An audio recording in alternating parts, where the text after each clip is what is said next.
አንተና ሳይኮሎጂ የት ነው የተገናኛችሁት?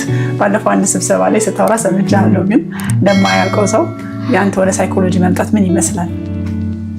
እኔና ሳይኮሎጂ መጀመሪያ የተገናኘ ነው የአባቴን ሳጥን ተደብቄ ስከፍት ነው።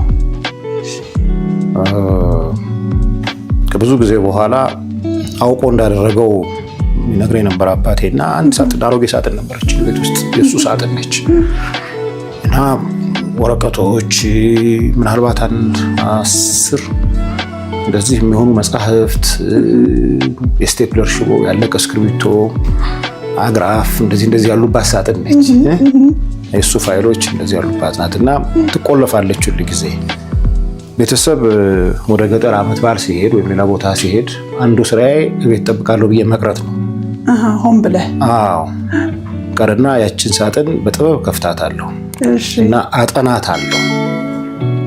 አባቴ በጣም ኃይለኛ ነበረ። ስለዚህ ከሱ ቁጣም እንትንም አያስፈልግም፣ ማምለጥም ስለማይቻል በደንብ አጠናታለሁ። አቀማመጧን በደንብ አያትና ከዛ በኋላ ቀስ አድርጌ አንስቼ አንድ መጽሐፍ እጄ አነሳና አስቀምጬ እሷን እነሱ ከመመለሳቸው ፊት አድረው ነው ብዙ ጊዜ የሚመለሱት።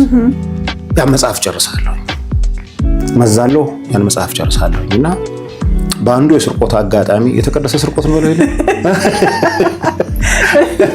አጋጣሚ ሳይኮሎጂ ቱዴይ የሚል መጽሔት ነገር አገኘሁኝ እና አወጣኋት። የስርቆት ነገር ይጣፍጣል አይደለም? እና አየኋት እና ፒስኮሎግ ምናምን ትላለች እንደዚህ እና ገለበጥኩ። ገለብጠውን ያክል በተለይ ሳይኮሎጂ የሚለው ስፔሊንግ እንትኑ ማለት ነው። እና ሄጄ ለአስተማሪ እኔ እንዴት ነው የሚነበበው ብዬ ጠየቅኩኝ። ኋላ ከየት አገኘኸው ሲለኝ አይ ግድግዳ ላይ የተለጠፈ ጋዜጣ አይቼ ነው አልኩና ዋሸሁ። ከዛ ሳይኮሎጂ ተብሎ ነው የሚነበበው አለ። እና ሳይኮሎጂ ስለ ሰዎች አስተሳሰብ የሚያጠና ትምህርት ነው ማለት አይ ቲንክ እዛ ላይ ያበቃቱ ነው። ግን የስፔሊንጉ ግራ መሆን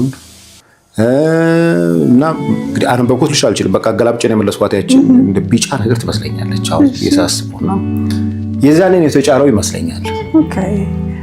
ከዛ እንግዲህ ፋስት ፎርዋርድ አድርገን አዲስ አበባ ዩኒቨርሲቲ ገብተሽ 14 ዲፓርትመንቶች ነበሩ የዛን ጊዜ። ዲፓርትመንት መምረጥ ላይ ሲመጣ የጉርምስና ፍልስፍና አለበት ውስጡ እና አንዳንዱ ተመርቄ በዚህኛው ተመርቄ እንትን ስራ ይገኛል በደንብ በዚህኛው ፊልድ ቢሆን በደንብ ስራ ይገኛል የሚል አለ።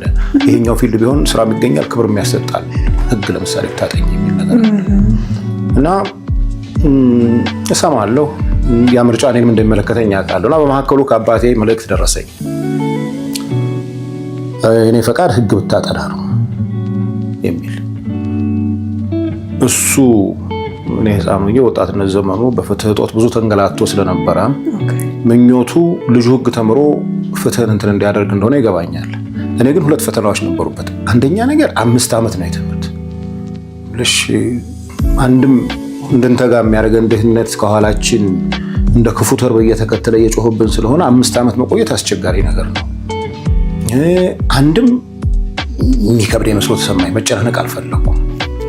ስለዚህ ወይ ስነ ጽሁፍ አማርኛ ቋንቋ ወይና ስነ ጽሁፍ ወይ ደግሞ ሳይኮሎጂ ጠናለሁ ብዬ ስወዛገብ ቆየሁኝና በዘመኑ ቋንቋ መጨረሻ ላይ ሰው ያወጣውን ህግ ከማጥናት ሰውን ራሱን ማጥናት ይሻላል በሚል የጎረምሳ ፍልስፍና ሳይኮሎጂ አንደኛ ምርጫ አድርጌ ገባሁ ልሻለሁ። በጣም ደስ ይላል። ከገባ በኋላ አልተደሰትክም? አልከፋኝም። ለምንድን ነው የፈለኩትን ያክል አይደለም እንትኑ ዝም ብለሽ የምጠብቂው ነገር አለ አይደል? በተለይ ከተመረኩ በኋላ ቆም ብዬ ወደ ኋላ ስመለከተው ምን ያህል ነው የማውቀው የሚለው ነገር አዎ እና እሱ አንገቴን ያስደፋኝ ነበረ። ተመልሼ ትምህርት ቤት መግባት ነበረብኝ። ግሬድ የማያሰጥ ትምህርት ማንበብ። ምክንያቱም ሰው እንዴት አድርጌ ይጋፈጣል። ሳይኮሎጂ ነው የተማርከው? አዎ ሲለኝ ምን ብዬ ልመልስ ነው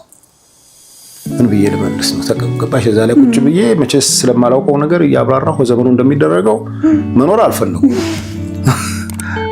በጣም ልክ ብላል። በዘመኑ የሚደረገው የማያውቁትን ነገር ማብራራት ተለመደ። ለእኔ አልሰጠኝም።